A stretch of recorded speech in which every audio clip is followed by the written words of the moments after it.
salama rohoni zangu zote wala si nusu.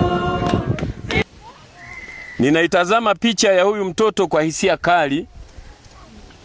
Najaribu kufikiria maumivu mazito aliyoyapitia bila makosa. Lakini pia najaribu kumfikiria aliyehusika na hiki kitendo cha kumnyonga mtoto mzuri asiye na kosa wa darasa la pili. Ndugu zangu wana Kibena, hili ni tukio kubwa la kwanza toka mimi naingia madarakani mwezi wa 12 mwaka jana.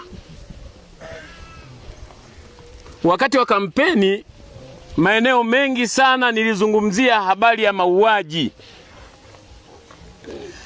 kwamba ninadhani kuingia kwangu kuwa diwani wa kata ya Ramadhani nitashirikiana na wana Ramadhani kuondoa tatizo la mauaji ambalo lilikuwa limekithiri kwenye kata yetu Ramadhani.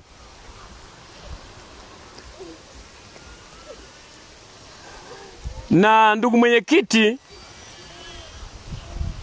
unajua ninafanya ziara kila baada ya miezi mitatu kuja kukumbushana mambo mbalimbali ikiwemo ulinzi na usalama.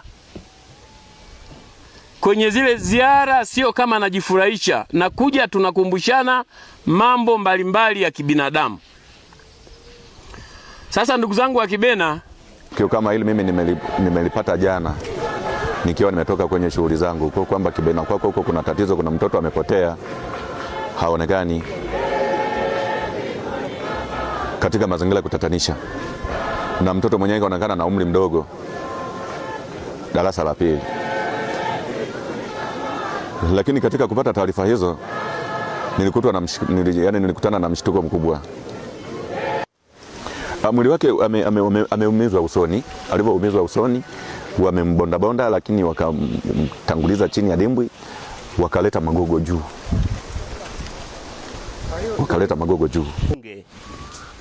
Mheshimiwa Mwenyekiti, naomba nikukabidhi. Asante sana. Yaani F30. Narudia kusema poreni sana wananchi wa Kibena. Jambo hili halijagusa wananchi wa Kibena, limegusa mkoa mzima wa Njombe. Kila mtu anashangaa kwa nini mtoto mdogo afanyiwe hiki alichofanyiwa. Asanteni sana.